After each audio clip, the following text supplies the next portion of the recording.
Ayan. Good morning, guys. Happy Sunday. Yun, medyo busy tayo ngayon, guys. Ang lulutuin natin, nakapamalengke na kami. So, ang lulutuin namin ngayon for lunch is bulalo. Ayan, para naman mag-enjoy naman yung mga bata na kumain ng masarap ngayong Sunday. Deserve nila yun, guys. Kasi, lalong-lalo na yung dalaga ko galing yun sa trauma. Grabe. Hindi ko siguro naman nabalitaan nyo, guys, yung nangyaring lindol sa Thailand, Bangkok, Thailand. Tapos, di ba pati Myanmar, dahil yung border, magkaano sila. So, yung araw na lumindol sa Thailand, guys, nandun yung anak ko. Meron silang travel. So, nag-travel sila, 5 days sila doon. Noong ika-4 na araw nila, kumbaga, namimili na lang sila ng mga iuuwi nilang pasalubong, guys, sa mall, sa isang mall doon sa Thailand. Lumindol. Ang lakas ng lindol, guys. 7.3 daw yun. So, ayun. Kaya yung, nagtakbuhan daw sila. Nagulat daw sila kung bakit akala lang nila nahihilo sila or something. Nagulat na lang din sila na mga nagtatakbuhan na yung tao. So, tumakbo na rin daw sila. Sa pagtakbo nila, lalo na yung anak ko, di ba, may mga kasama siya. Puro babae sila, nagtatakbuhan sila. Bigla raw may bumagsak sa harap nila na chandelier. So, nakakatakot, guys. Nakakatakot din yung ganung makaranas pala, no, mismo, ng ganung kalakas na lindol. Tapos sa ibang lugar, nasa bansa pa sila ng Thailand. So, ayun, natakot talaga siguro yung anak ko, na-trauma siya. Ngayon, tulog na tulog pa rin siya. Dahil alam mo ba, nung pagkalindol daw nun, gusto na nilang bumalik sa hotel na inuupahan nila. Ang nangyari, walang transpo. As in, shutdown lahat ng transpo. Hindi sila makabalik sa hotel agad-agad. Kaya, 5 to 6 hours daw silang naglakad, guys. Diyos ko, biro mo yun, yung 5 to 6 hours mong nilakad para makabalik lang sa hotel. Sobrang hirap talaga nung dinanas nila, guys. Kaya nung time na yun, nung lumindol, tapos nakarating sila sa hotel, sa awa ni Lord, kahit inabot sila ng halos 6 hours, inayos lang daw nila yung mga gamit nila. Inayos nila, pagkatapos daw, dumiretso na sila sa airport kahit hindi pa dapat. Kasi natatakot sila na kung saan sila tumutuloy ng hotel, medyo mataas din, baka mamaya magka-aftershock na naman, madamay na naman daw sila. So baka ma-stranded sila. Kaya ang ginawa nila, mga kasama niya, pagkagaling nila sa, di ba, paglalakad, papunta pabalik ng hotel, nag-ayos lang daw sila ng mga gamit nila, maleta nila, pinack up na nila, tapos doon na sila sa airport natulog, naghintay ng kinaumagahan ng flight nila. Kasi daw, feeling nila mas safe daw doon talaga. Ayun, guys, nakakatakot na trauma talaga din yung anak ko. Sobrang parang nag-iiyak din daw siya kasi nga hindi rin ako nakatulog nung gabi nung nalaman ko na gano'n, nandun sila pala sa lugar kung saan mismo yung lindol. Na nakita nyo yung building na ginagawa pa lang, sobrang nag-collapse na wala agad sa Grabe ka mo, guys. Sobrang kawawa naman ng Thailand. So, kailangan na bigyan natin sila ng konting prayers na sana madali sila makarecover. Sana wala masyadong nasaktan sa nangyari na ganun, guys. Kaya sobrang thankful dahil kahit ganun nangyari na pasama yung anak ko sa ganung nakakita siya noon, nakaranas siya noon na ganung pangyayari, nakauwi siya ng Pilipinas ng safe kasama ng mga kaibigan niya. Kaya thankful ako, guys. So ngayon, para medyo makabawi siya kasi hindi sila nakakain yun nung time na yun. Hindi na sila nakakain kasi nawala na sila ng gana kumain. Tsaka wala masyadong bukas ng mga kundi yung 7-Eleven daw. So hindi na sila nag-abala na kumain. Ang pinaka-importante sa kanila is makarating agad ng airport. So ayun, kaya ngayon, naisip ko pagluto ko siya ng bulalo, sila ng kapatid niya ng bulalo. Kasi yung kapatid niya nag-OJT rin yan Nag-OJT rin yan. So para masarap yung kain nila mamaya, pagluluto ko sila ng masarap na bulalo. Ito na yung mais. Ito yung, pechay bagyo ba to? Tapos nilagyan ko nito. Ayan, yun yung sahog na ang ating bulalo. Nakasalang na siya. Alam niyo ba yung asawa ko, nakakita ng uling na kalan. So ngayon, yung bulalo, hindi namin dito sinalang. Yung pressure cooker, doon namin sa may nilagay, sa uling. Ayun, doon sa labas. So, hintay na lang natin siyang maluto at lumambot, saka natin siya ilalagay. Gagawa muna tayo ng ibang bagay, guys. Maghuhugas naman tayo ng mga hugasin muna.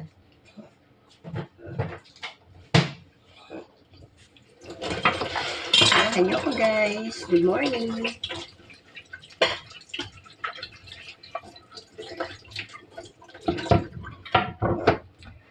Maghuhugas muna tayo guys ha. Samahan nyo ako. Maghuhugas tayo ng mga hugasin kagabi. Sobrang gabing-gabi na kaya hindi na ako nakapaghugas guys.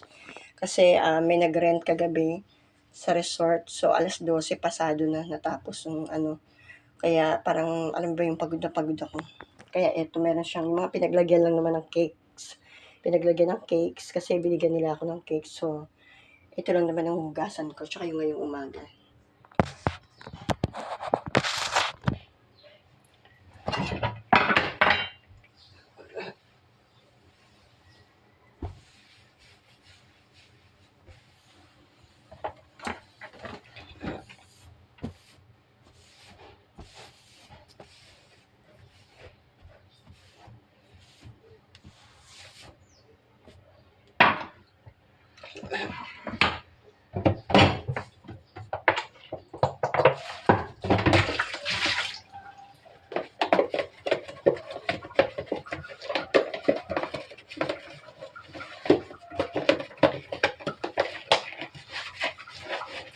Ito yung pinaglagyan ko ng daing. Nagdaing ako nung isang araw. Ako na mismo nagawa ng daing kasi pag bibili ka ng daing na bangus, ang mahal-mahal sa palengke. Ang ginagawa ko, nagbumibili ako ng bangus. Ako na nagdadaing. Mamarinate mo lang naman suka, bawang, paminta, asin, di ba? So ayun, dito ko nilagay yun. May dalawa pang natitira. Nilipat ko na ng lagayan kasi walang laman yung kumbaga wala na naman tong laman, 2 piraso lang. Masyado maano sa space sa freezer. Kasi namili ako kasi sa Tuesday, meron kami ulit seminar sa La Union, mga treasure. So, nag-stock ako ng pagkain para habang wala ako, meron silang mailuluto, guys. Kaya, nag-stock ako ng mga karne, baboy, gulay, mga tosino. Mabuti na lang yung papa nila pang gabi, may mag-aasikaso ng pagkain nila.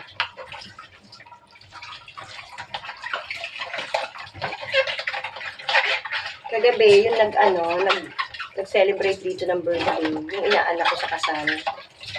Yung inaanak ko sa kasal, si Mirella, at si Jim. Si Jim ang na-birthday. So, nag-celebrate kami dito. Masaya naman yung celebration. Simple pero masaya. Kasi minsan yung mga, di ba, tayo mga mag-anak, bihira naman yung magkakasama-sama tayo. Hindi lahat ng oras magkakasama tayo. So, ayun, kaya kagabi, medyo may konting salo-salo. Ganun yung inaanak ko, nag-swimming din sila. Kasama yung mga ka-office mate nila, mga friends.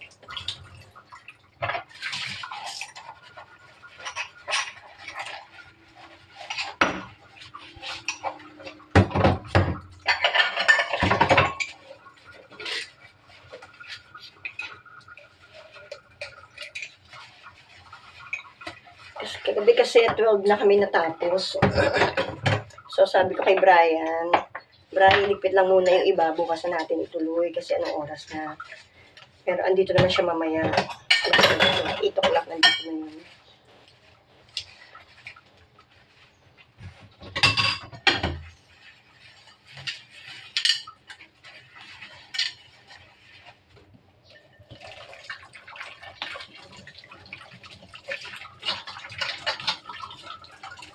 Tapos ito, pagkahugas ko, gagawa ko ng juice. Nagawa ko ng lemon juice, lemon na may kasamang cucumber, lemon cucumber juice. Para dyan sa rep, maiinom ng mga bata.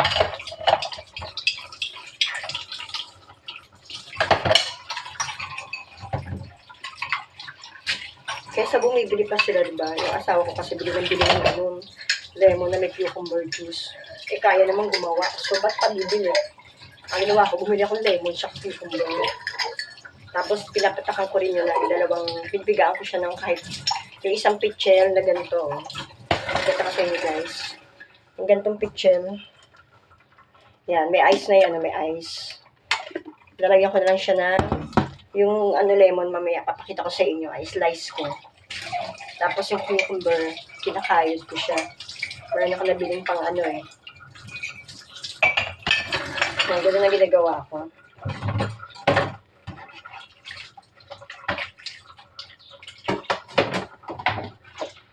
Pakita ko sa inyo mamaya ang paggawa ko.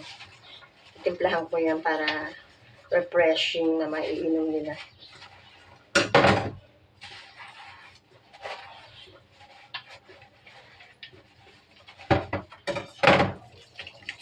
Pag ako naghuhugas ng kutsilyo, kayo rin ba? Natatakot ako minsan kasi maano ako kumilos eh. Mamaya mahiwa na naman daliri ko. Kasi ganun ako lagi.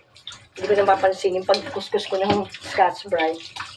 Dali na pala yung daliri ko, dumudugo na. Kaya ngayon, nag-iingat ako. Baka mamaya madali na naman ako. Ang sakit pa naman pag nahiwa na. Hindi ka makapagluto na maayos. Hindi ka makapaghugas ng pinggan. Kaya dandahan ang paghuhugas natin ng kutsilyo, guys. Ito ang nakadali sa akin yung nakaraan ng laki-laki.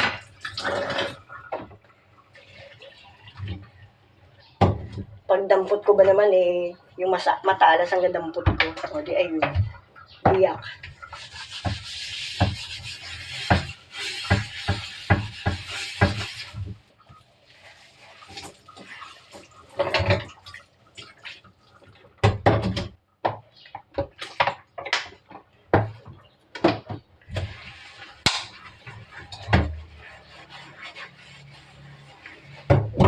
Tayo'y magkasama, mayroong umagang kailanman, sikat ang araw, may dalang liwanag.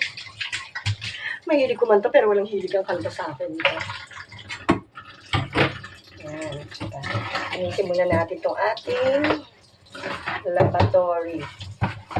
Diba? Ang ating lavatory. Inis natin ha, kasi hindi pwedeng nagmamantiga ang ating lavatory. At yung mga sponge natin, dapat pinipigayan para hindi nag-i-stuck yung ano.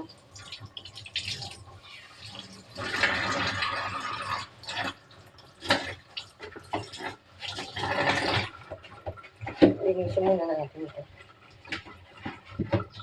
Padaanan natin at medyo nagmamantika na. Sabon. Ayan. Ang hina-hina ng tulog, guys. Ganyan nyo, oh. Ganito lang ang tulog dito. So, bago ako makalinis, anong oras na? Pwede naman kami gumamit ng motor, ng tubig. Diba? Kaya lang, hindi kuryente. Sayang naman. Mahal-mahal ng kuryente. Libo-libong binabayaran. Pag naggamit ka pa ng motor ng tubig. Kaya yung ganitong kahinang tulog, pinagtitiisan na lang namin. Pag naliligo na lang, saka na lang kami nagbubukas ng motor.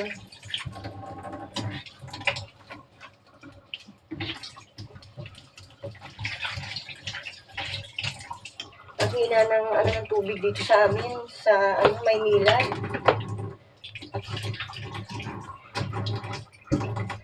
Grabe, ang ng tubig, ang tulo. Kapirang dito.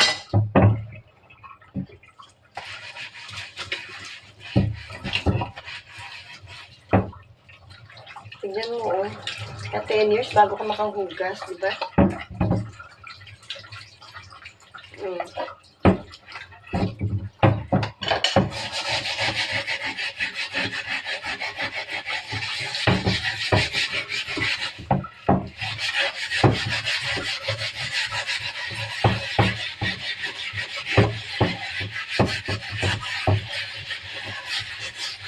Hindi natin maiging tangkala natin para hindi marumi. Ayan. Diba? Ito na, kutsilyong malala. Nakakatakot. May mahiwa ako.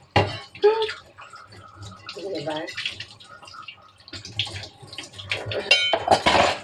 Ayan. So, ayan. Okay na ating lababo. Clear. Clear naman siya na sinabi ko mga dumi-dumi. So, hugasan muna natin to at ang pecha na bago makahugas. Alam ba ng ating basahan.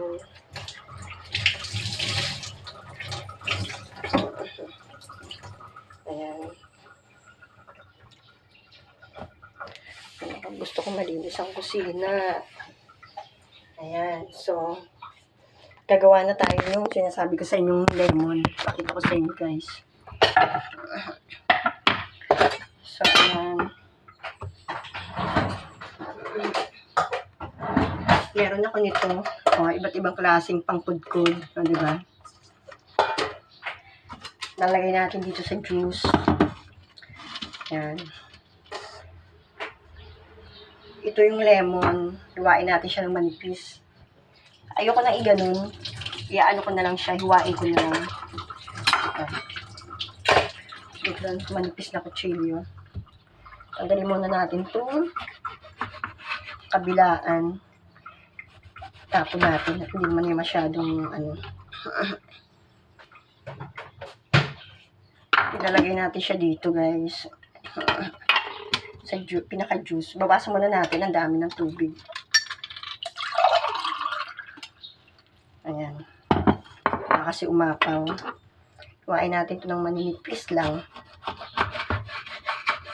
Ayan, ganito lang, diba? Ayan natin siya. Para may instant juice na tayo. Healthy pa yan. Healthy pa yan, guys. Diyos ko, nakakatakot ng kutsilyo na to. Kahit sa mga kutsilyo. Ayan. Itong isa. Baka mas okay ito, mas matalas. Ayan. Hiwain natin ng manipis. Ang lemon.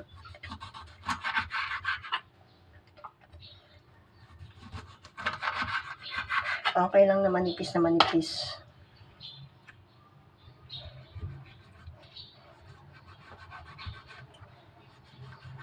Ayan.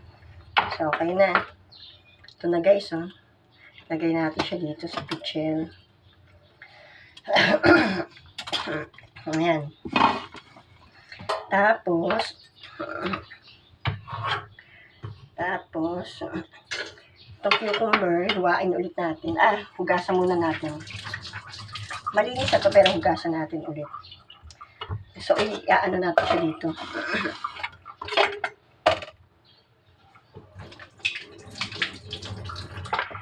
Dito na lang sa parting ito. Para ilalagay natin dun.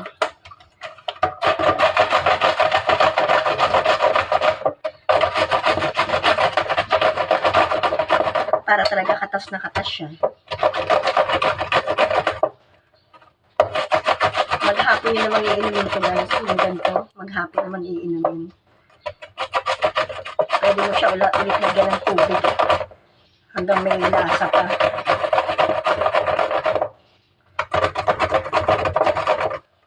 Yan. Madami na yun.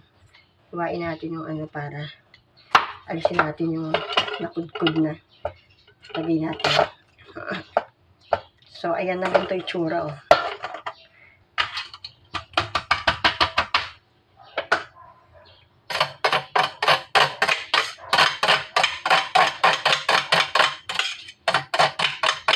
Masarap kasi diretso kudkud mo. Hindi yung ganun kalalaki katulad ng lemon. Para lasang-lasa.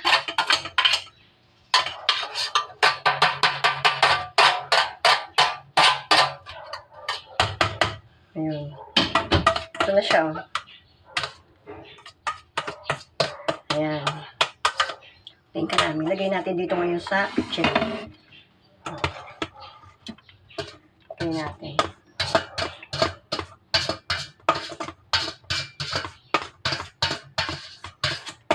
Ayan.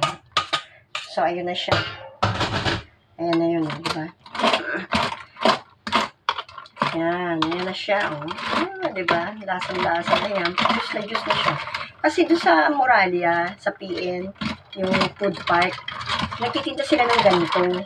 So, bakit pa kami bibili kung pwede naman gumawa lang, diba? Ayan. Tapos, ang pinaka-the best pa dito, lalagyan mo rin siya ng kalamansi.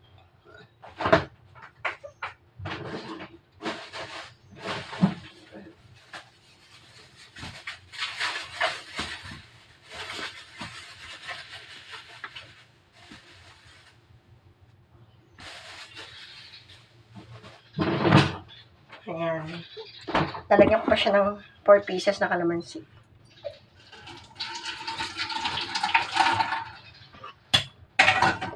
Ayan. Pigaan pa natin siya ng kalamansi para talagang sarap. Tapos malamig na malamig para mamaya, oh. Ayan. Sinama ko yung anong buto. Okay lang, yung mamaya naman ng lahat nandun din sa ilalim. Masasala naman yan nandun sa ilalim. Bababa siya lahat.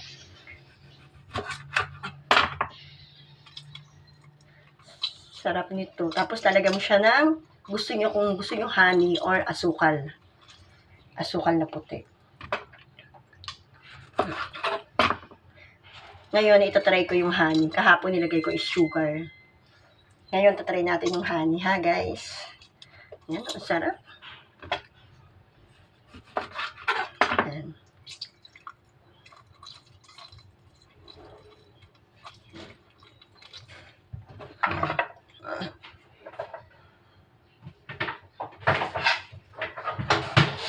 Ay, Bray, may apoy ba? Meron? Sigurado ka marami pa?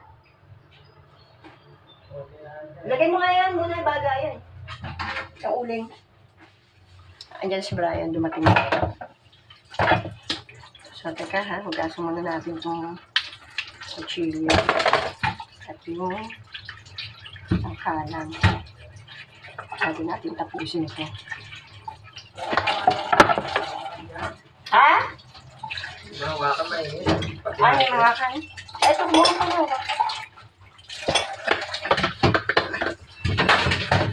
Parang kulang yung uling natin. Wala na uling dyan.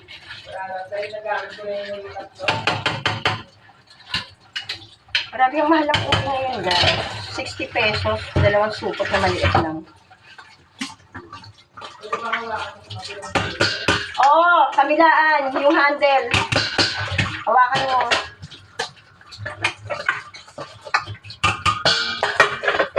So, ayan. Lalagyan natin siya ng honey.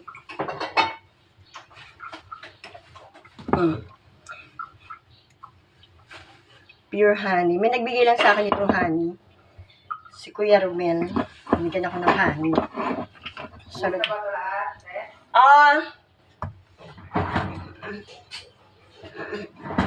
So, lagyan natin siya ng honey, ha? Guys. Itong gawin natin pampalasa. Pampatamis. Yan, isang sandok. Huwag naman matamis na matamis kasi, maganda tong honey sa lungs. Diba? Kahit yung mga sinisipon, magiging healthy ang dito.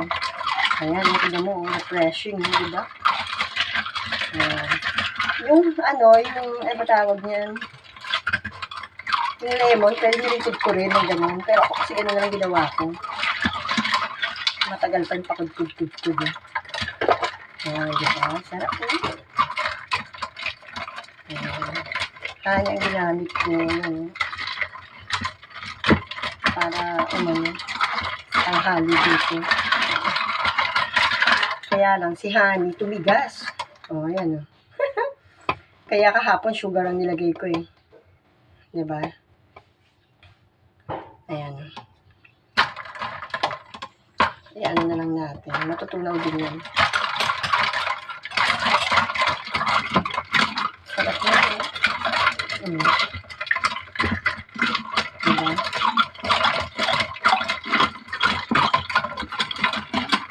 Very refreshing.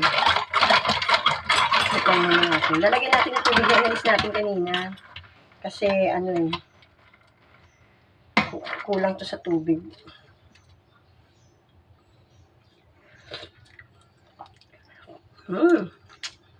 Yummy. Sarap.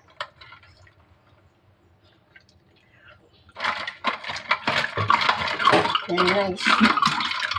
Okay, guys. Ayun. Lagyan na natin ito. Tubig. Para mapuno. Yan. O, diba? Choose na. Hindi na kailangan bumili. bibili ka pa, Diyos ko, mahal-mahal. 30 pesos yung isang basong ganyan. 16 ounce yata yun. O, eto magkano lang. So, ayan na. Ayan na yun, guys. Diba? Ang sarap. Kung gusto yung sugar, pwede sugar.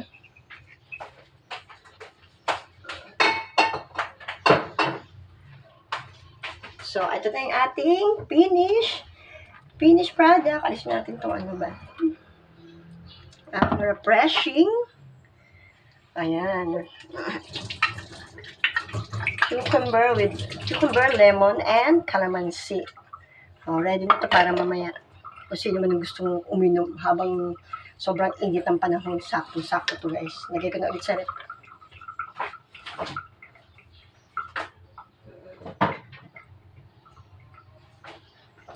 Ayun guys. So ayan na muna. Mamaya papakita ko sa inyo yung ano. Pakita ko sa inyo yung sa uling. Ayun o. Ano ba ginawa ni Brian?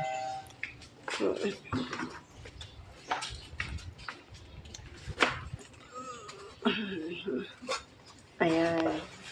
Yan yung ano.